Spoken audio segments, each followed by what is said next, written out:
Today, I will deliver a Dhamma talk, focusing on the essence of the Buddhist teachings. The essence of the Buddha's teachings is about wisdom, our liberation from suffering, our transcendence of suffering comes through wisdom. It doesn't come through blind faith or superstition. It doesn't come through concentration practice alone.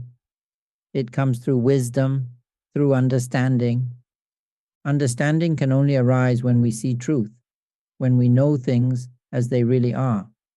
When we see truth, when we know truth, understanding arises. This is what we call wisdom. The understanding spoken of here reaches the heart. Knowing emerges from within. It's not knowledge that comes from the brain's intellectual understanding. It's a knowing that arises when the mind sees truth. An understanding dawns silently, completely free from doubt. This is what we call wisdom. It's like a teacher teaching English. Despite repeated explanations, some students struggle to understand. One student tries hard but can't grasp it. They become stressed and anxious, confiding in their parents about their fears of failing, not graduating. The parents, hearing this, become worried too. The student has already tried talking with the teacher, but understanding hasn't come. The parents try to help by seeking private tutors, a difficult search. Even when they find one, the problem persists because this tutor only teaches by rigid principles, lacking the intelligence and special techniques needed to help their child understand. They realize they need to find not just any English teacher, but one with exceptional teaching ability. Until one day, they find a teacher who is wise and has unique teaching techniques. When this teacher teaches English to these students, they enjoy learning because it's fun and they understand. They are able to pass their exams. The parents are delighted. The children are happy and joyful. The students want to learn only with this teacher because they're skilled, intelligent, and have excellent teaching techniques. This aligns with their natural spiritual inclination. Similarly, Dhamma is about wisdom and teaching techniques. The teacher must be skilled, must be wise, must have techniques to teach in ways that enable the listeners, the practitioners, to develop wisdom, to help them understand how we can cultivate wisdom, how we can transcend suffering, how we can practice the Dharma to realize enlightenment in the most effective way. This is what characterizes a teacher with skillful techniques, with wise methods of teaching.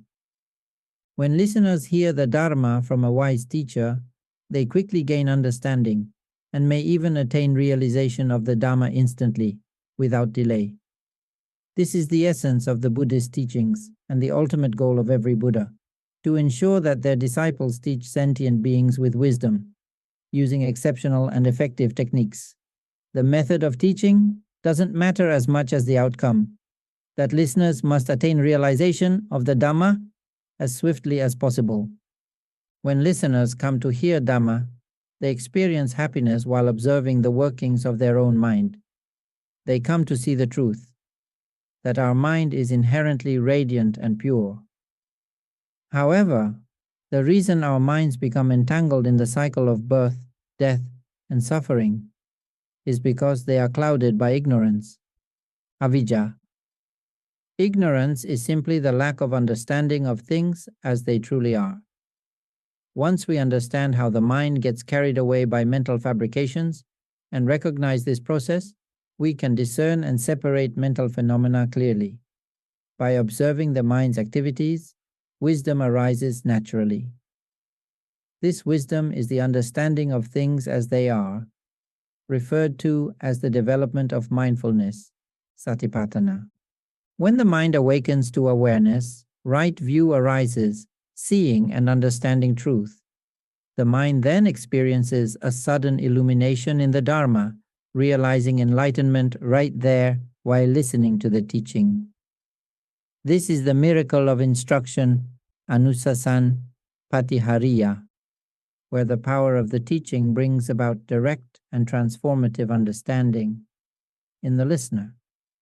In today's Buddhism, the teachings often focus only on giving, dana, and keeping moral precepts, sila, without delving into deeper and more refined aspects of the Dhamma.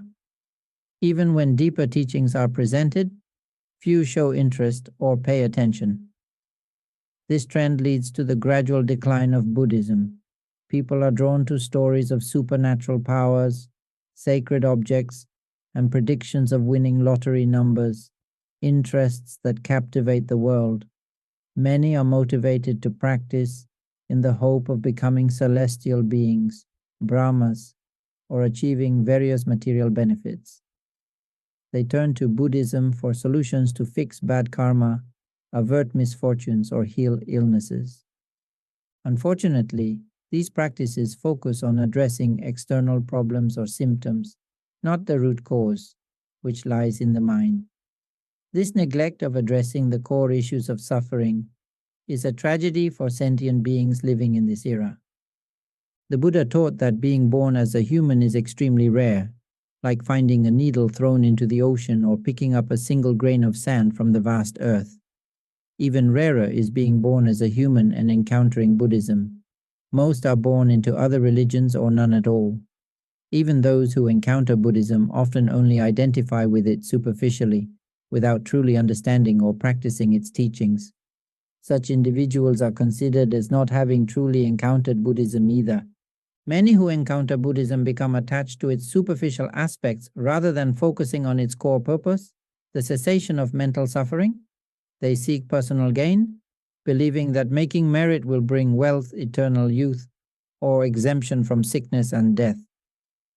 Monks, too, often perpetuate these misunderstandings, teaching superstition rather than wisdom. Many monks, despite decades in the monastic life, have no practical experience with meditation, mindfulness, or the wisdom that leads to enlightenment. Their understanding is limited to theory and scripture, often misinterpreted or passed down inaccurately.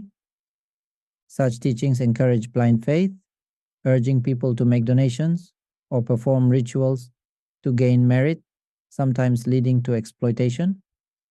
People sell their possessions to give to monks who misuse the funds for personal desires, further feeding their own greed. The essence of Buddhism is overshadowed by a focus on accumulating merit through material offerings. True merit does not depend on who the recipient is, but on the giver's ability to let go of attachment. Acts of kindness and selflessness, helping the poor, supporting those in need, caring for animals or family, are equally meritorious. The core teaching is about reducing attachment to self and possessions, which leads to the true benefits of giving and spiritual growth. Merit that arises from letting go of attachment, of the notion of self or mine, is the true essence of merit. It involves sacrificing personal comfort to help others, offering physical effort and emotional strength to support others. This type of merit comes from relinquishing external attachments. As one progresses, letting go of attachment to the body brings even greater merit. Ultimately, realizing that even the mind itself is not self or mine leads to the highest merit, the attainment of arahatship, becoming an enlightened being. Aryapugala. This is the ultimate liberation and the pinnacle of spiritual achievement. Transcending the body comes from truly seeing with the mind's eye that this body is not self, not ours. When this becomes absolutely clear to the mind, all doubt about the Buddha's teachings dissolves. We realize that true Buddhism exists right here in our own mind.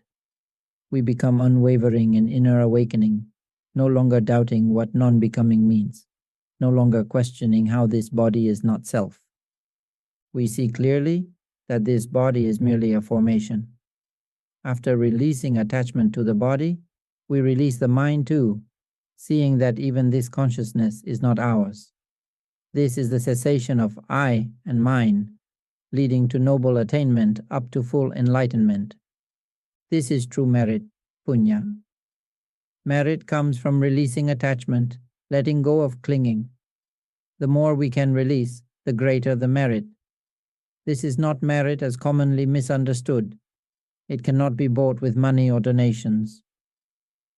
True merit isn't about financial transactions, or even about interactions with monks exclusively. It can be created with anyone, helping those in need without expecting anything in return, supporting others' well-being with pure intention, releasing the notion of self and ownership. The more we can let go of attachment, the greater the merit. This is genuine merit. We must understand this point. Don't practice with blind faith. Buddhism is not a religion of superstition. It's a religion that teaches us to develop wisdom. It teaches the mind to have both faith and wisdom, not just faith without wisdom.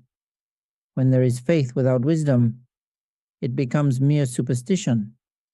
Merit doesn't come from simply visiting temples, offering money to monks, or making food offerings with expectations of getting something in return. That's not what it's about. It's about letting go and sharing. I want to speak the truth so we can all understand. Entering the Buddhist monastic life does not automatically grant merit or blessings. Merit arises only when we begin to let go. Letting go of the attachment to the idea that everything is self or mine.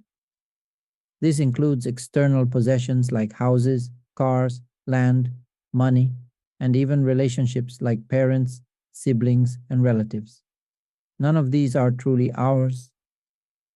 After relinquishing attachment to external things, we must practice Dhamma by calming the mind and deeply contemplating that even this body is not self or ours. By deeply observing and realizing this truth, all doubt is dispelled, leading to the path of becoming an Arya Pugala, a noble individual. Through continued practice and insight, one eventually realizes that even the mind is not self, but simply a natural phenomenon with its own inherent qualities.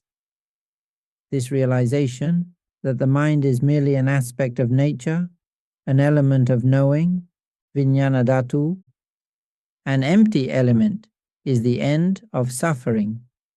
This is the ultimate liberation, the attainment of arahantship or nibbana. When this truth is fully understood and directly experienced, all doubt vanishes, and the individual attains arahata phala, the fruition of enlightenment. This is the highest merit.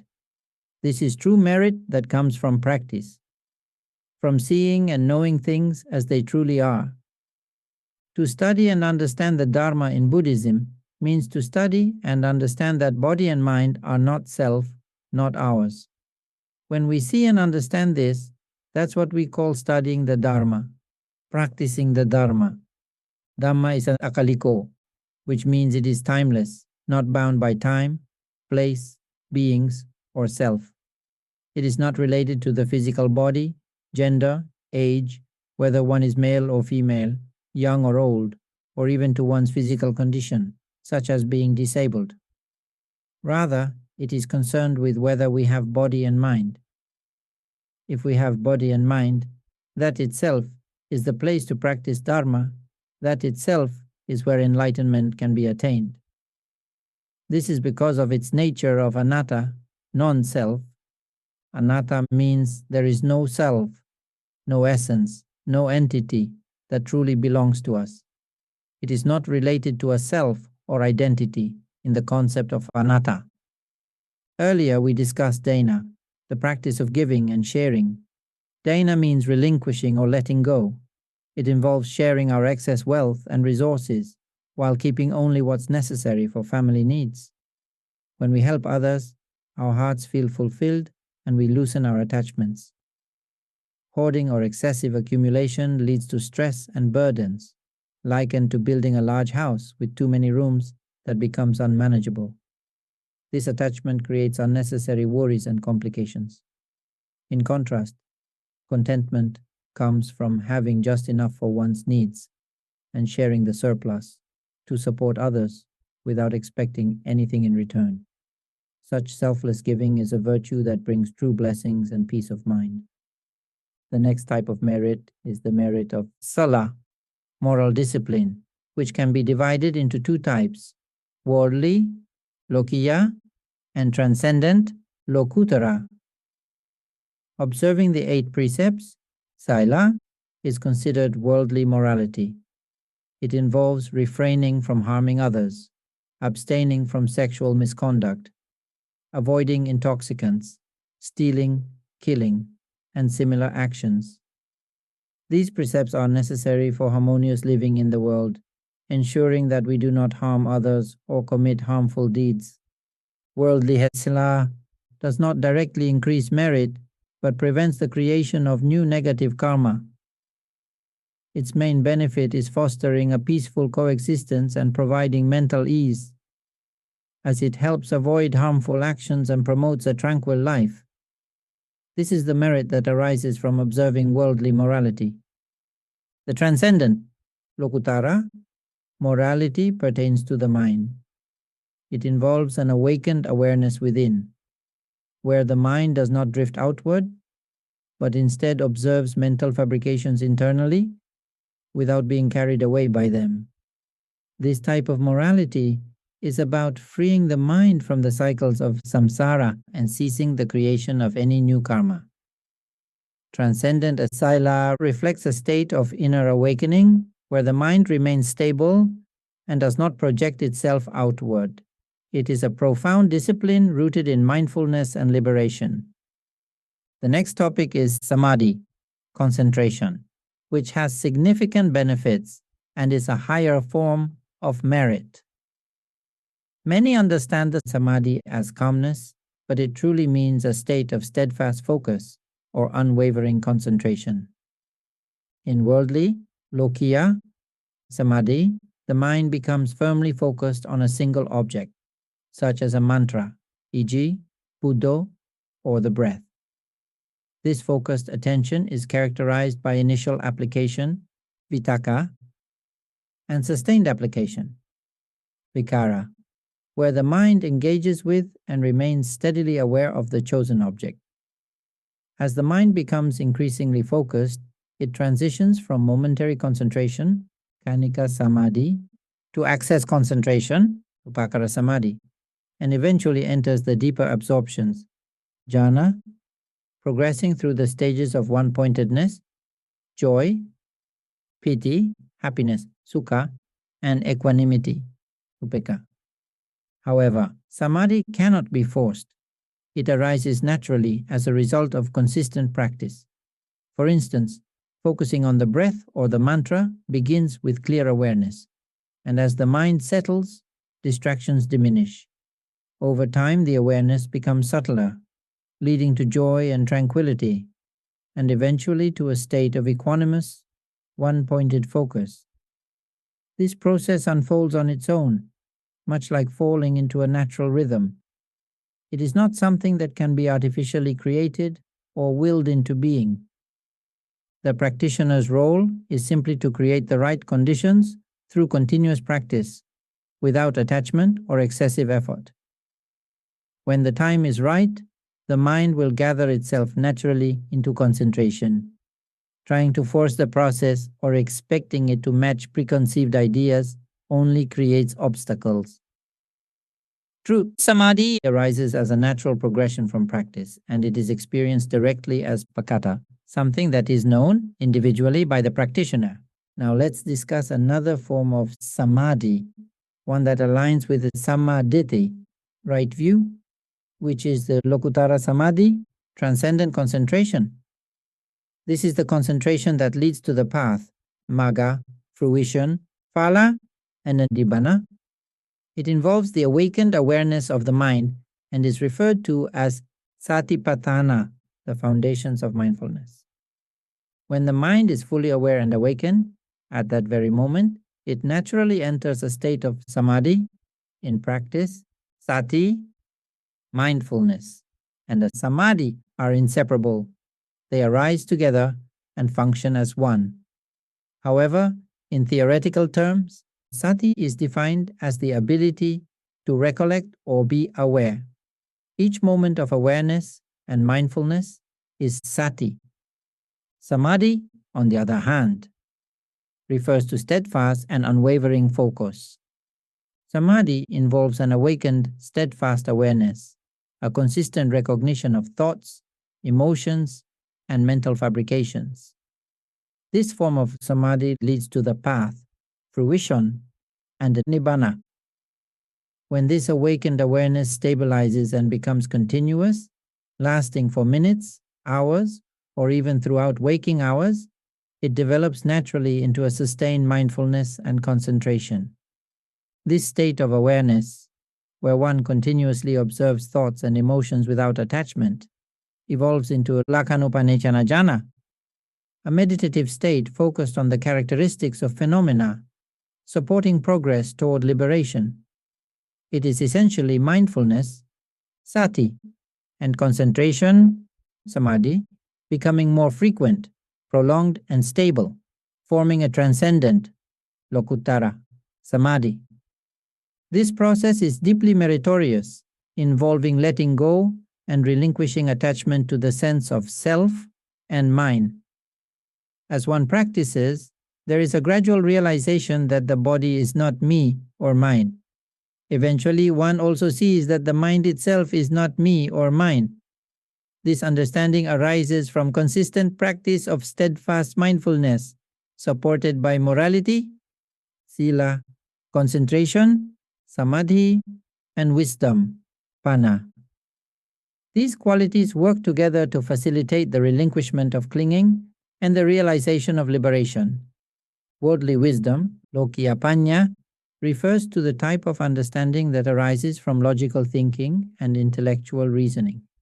It involves discerning between good and bad actions and their consequences. For example, when we hear teachings about doing good and refraining from evil, we come to understand that good actions bring blessings, peace of mind, and social harmony, while bad actions lead to suffering, inner turmoil, and negative consequences. This form of wisdom is like the outer layer of the Dhamma. It helps guide us to live a virtuous life. By reflecting on the outcomes of good versus bad actions, we learn that doing good leads to favorable rebirths and mental ease, while doing evil creates suffering and restlessness. This kind of understanding is grounded in intellectual thought, using the mind to analyze, differentiate, and comprehend what should or should not be done. Worldly wisdom relies on the brain and cognitive reasoning to make sense of moral teachings. It is practical and necessary for leading an ethical life, but is still limited to the realm of worldly understanding. It forms the foundation for deeper spiritual practice, but does not transcend the cycle of suffering, samsara. Transcendent wisdom, lokuttara panya, pertains to the mind. Every moment of awareness and awakening is called satipatthana. When the mind is awakened and firmly established, it is referred to as khanika samadhi, momentary concentration. Upakara samadhi, access concentration, occurs each time we become mindful and steadfastly aware within, observing the fabrications of the mind, seeing citta sankhara, mental formations, such as thoughts and emotions, arise and pass. Through repeated observation, understanding arises. We see that these mental formations are impermanent, subject to change, and inherently unstable. They exist as they are, not as self or ours. This realization is wisdom, an inner understanding that arises silently within the mind. As wisdom deepens, a state of lightness, clarity, and ease emerges. Doubts about the Dhamma and the Buddha's teachings dissolve completely. The mind directly realizes the nature of non-birth, understands how the mind arises, and knows the Four Noble Truths: suffering, its cause, its cessation, and the path leading to its cessation.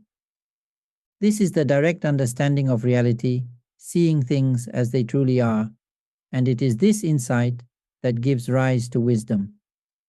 Now, let us discuss the core essence of the Buddha's teachings, focusing on the path, fruition, and nibbana. Before delving into this, we must first understand why we continue to wander in the cycle of birth and death, samsara. If the mind is truly ours, why are we unable to control it and prevent it from being caught in this cycle? This discussion shifts directly to the mind, leaving aside the body. As one reflects more deeply on the nature of the mind, it becomes evident that the body itself is not truly real. The essence of the Buddha's teachings ultimately converges on the realization of anatta, non-self. One comes to see that everything, without exception, is anatta. Anatta means that there is no inherent self or entity.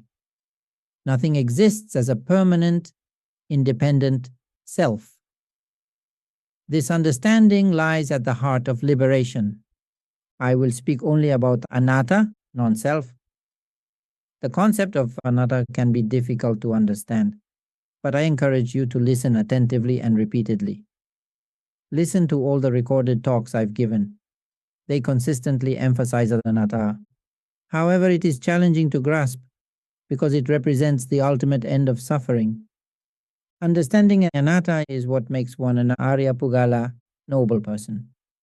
To become a noble person, one must comprehend anatta.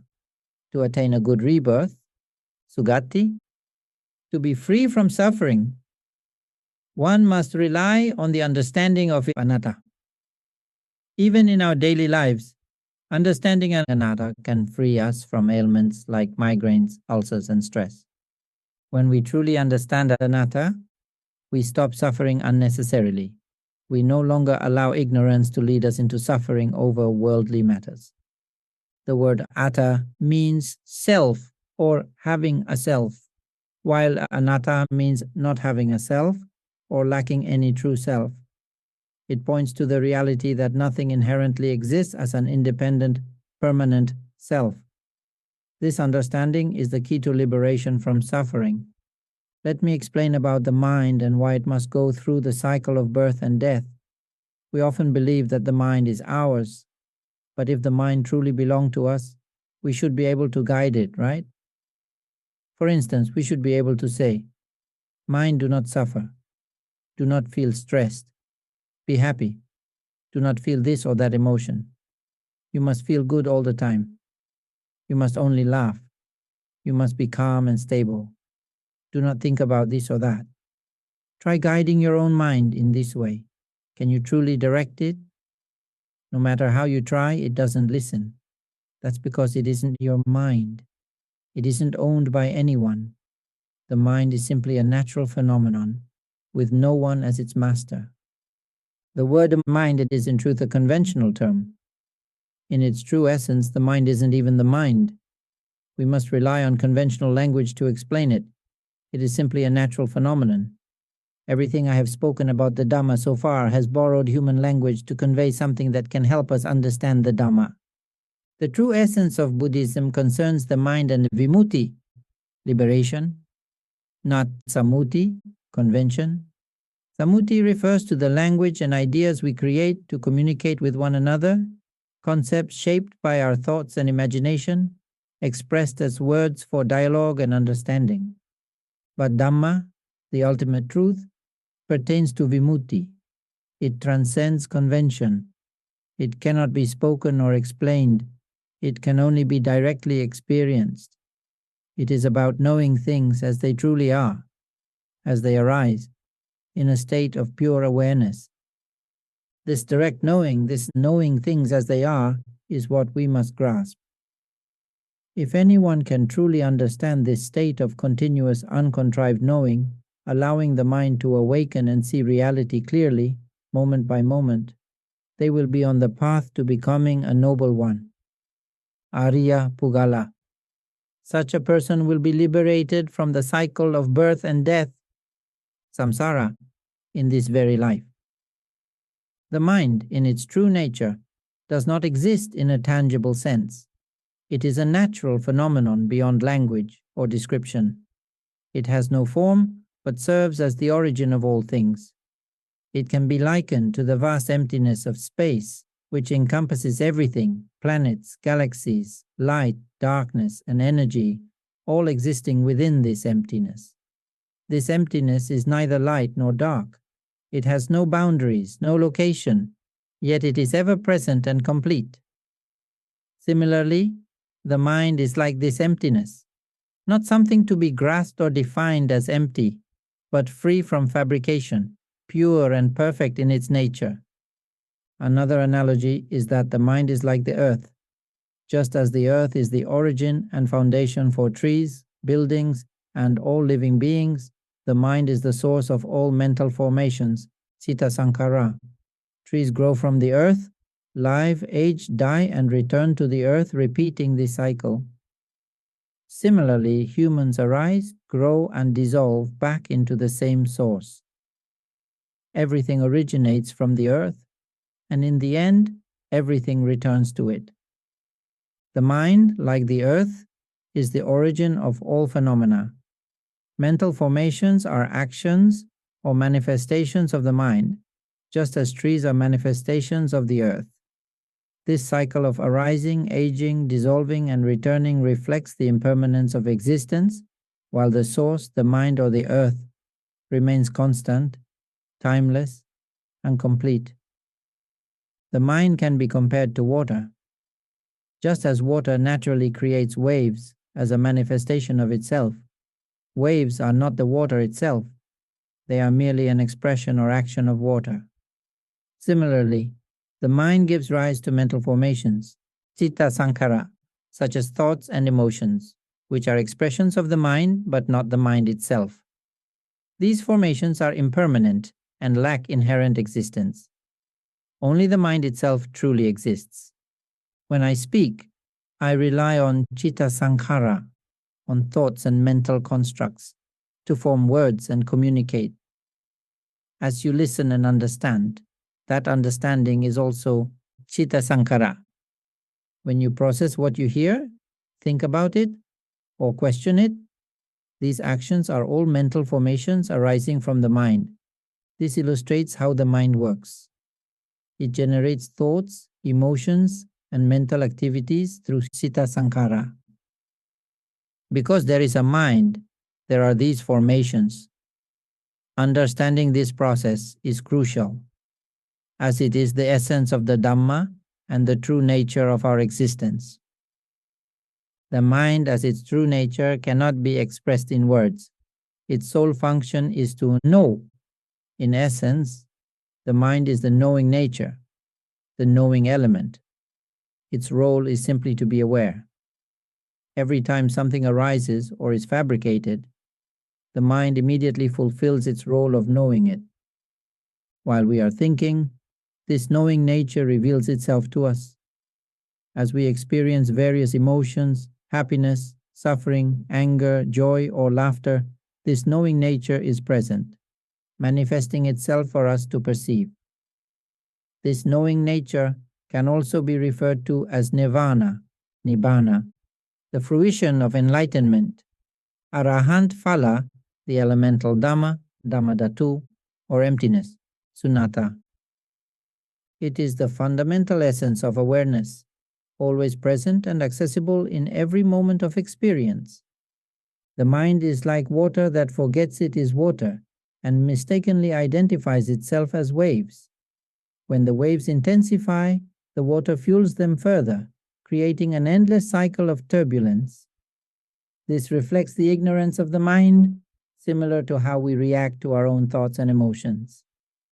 For instance, imagine feeling anger towards a friend who interacted closely with someone you have feelings for, despite knowing your attachment. The incident happened in the past and is already over, yet you replay it in your mind, fueling your anger.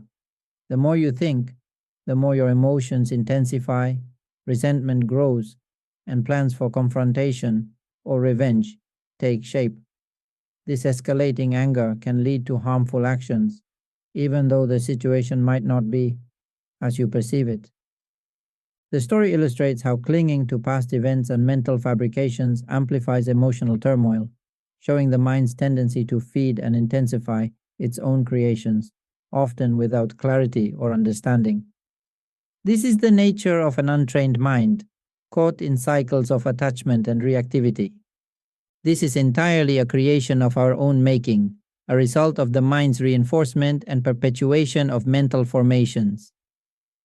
When the mind flows along with the chitta sankhara, mental fabrications and thoughts, it constructs emotions and states of being. This is the ignorance, avidya, the delusion of the mind, failing to see things as they truly are. Let's address the root cause and resolve the problem at its source. The root cause is that the mind, in its ignorance, flows along with citta sankhara, the mental fabrications and tendencies to proliferate thoughts and emotions. To overcome this, we must understand what mental fabrication truly is. Mental fabrication is our thinking, our emotions, and the mental stories we create. The key is to see and be aware of these processes. Can we observe our thoughts as they arise? Can we recognize our emotions as they occur? This is where the practice begins, noticing and understanding the workings of the mind. When we observe and awaken to these mental formations, it is called seeing citta sankhara. Each moment of awareness, when we clearly perceive our thoughts and emotions, is an instance of a sati, mindfulness, as described in the 4 foundations of mindfulness, Satipatthana Sutta.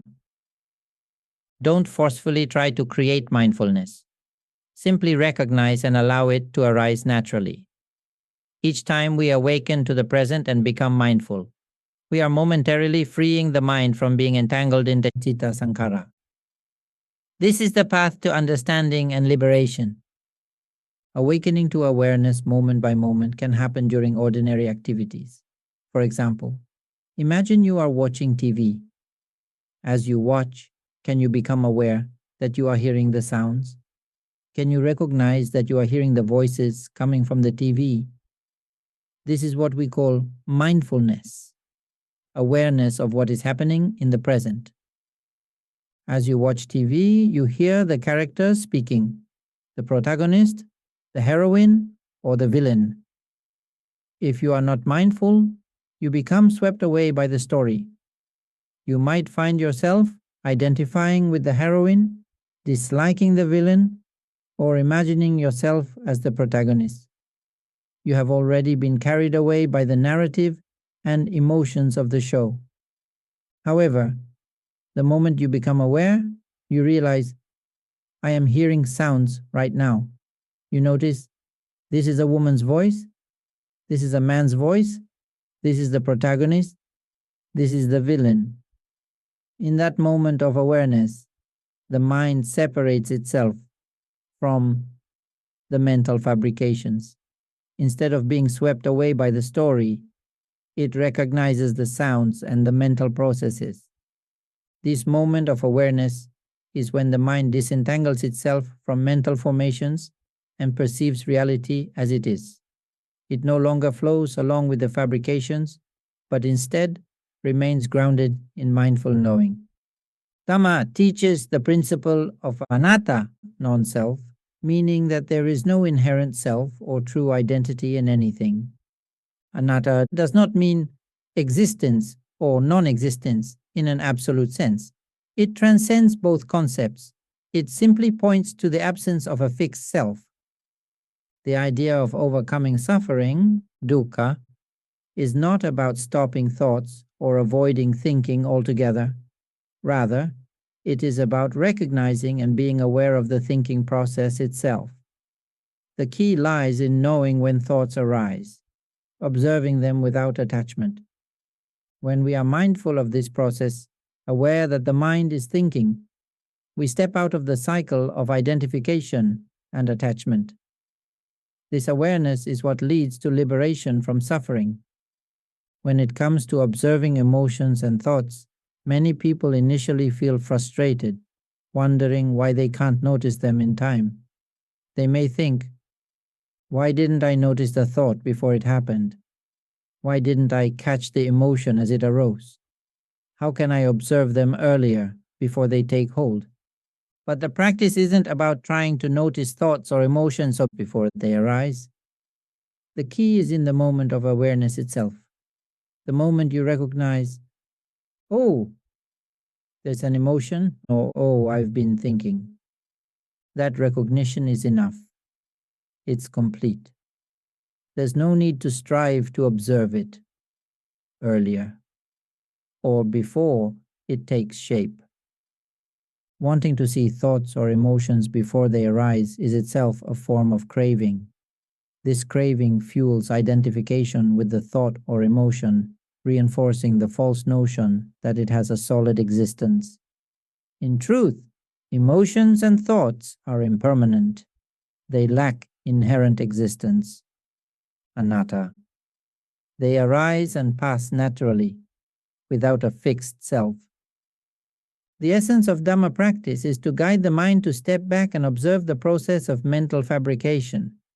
The goal isn't to control when awareness happens, but to cultivate the ability to see things as they are, moment by moment. Each moment of awareness is already complete. This is the path to freeing the mind from attachment and fabrication. The key is to allow the mind to see its own fabrications as they arise. It doesn't matter when awareness occurs. The moment you notice a thought or emotion, that awareness is complete. Our only responsibility is to simply observe, the moment we notice it. There's no need to strive to catch it in time or stay ahead of it. Such striving is itself a fabrication of the mind. Simply observe whatever arises, be it thoughts, emotions, or reactions, at the moment they occur. When the mind recognizes and observes its processes without attachment, it naturally separates from mental formations, citta sankhara. In that moment, there is a temporary state of liberation, a glimpse of a nibbana where ignorance, avijja, momentarily ceases. This simple act of awareness is a step toward freedom from mental clinging and suffering. Every time we become aware, we remain in a state of mindful awakening. Whatever thoughts arise, we simply see and recognize them while maintaining this state of awareness. We stay grounded in knowing, present and steady in that awareness. Keep observing continuously, knowing whenever awareness arises, that moment is enough. There's no need to be aware all the time or to force yourself to anticipate thoughts. Just observe naturally, without craving or striving. Dhamma practice is not about striving or wanting. It's about guiding the natural mind to see the truth. When the mind observes itself naturally, without interference, realization of the Dhamma arises effortlessly. This awakening happens spontaneously, as it did in the time of the Buddha. Back then, simply listening to the Dhamma and simultaneously observing their own minds allowed practitioners to attain enlightenment with ease. Attaining the Dhamma relies on understanding. When we truly understand, we simply know things as they are, moment by moment, without striving. Wisdom, panya, is this very ability to see things according to reality. In daily life, whether working, eating, or doing any activity, we can become aware of what's happening. For instance, are we aware that we're hearing a sound, eating, enjoying food, scratching an itch, or experiencing pain? Can we recognize when we're thinking about yesterday or anticipating the future? This awareness can arise at any moment, from waking to sleeping. Even while lying in bed, as thoughts arise about work, problems, or tomorrow's tasks, can we observe ourselves thinking? This act of observing the mind's activity is what separates the mind from its mental fabrications, citta sankhara, even if only briefly. This is the practice, the samadhi, right view, the path, magga, to liberation. When the mind frequently observes and recognizes its fabrications, it gains insight that being carried away by these mental formations creates happiness, suffering, and all conditions of existence, from heavenly to hellish states. Awareness that stops the mind's identification with these fabrications leads to a profound realization. Every thought shapes our reality, our sense of self, and our clinging to identity, whether as male or female, as owner of this body or as I. Seeing this clearly allows the attainment of Sotapanna, stream entry, naturally and easily. It brings the understanding that this body is not me or mine. The mind becomes firmly grounded in inner awareness, unshaken and free from doubt about the Dhamma or the path of practice. Practice, then, is simply the cultivation of mindfulness, to see thoughts and the truth within ourselves. This is bhavana, true meditation. Every moment we become aware of our thoughts and emotions, repeatedly observing them without attachment, is bhavana, meditation. This practice isn't tied to location or circumstance. It doesn't matter where we are. Awareness can arise anywhere, and this is the cultivation of the four foundations of mindfulness, satipatthana.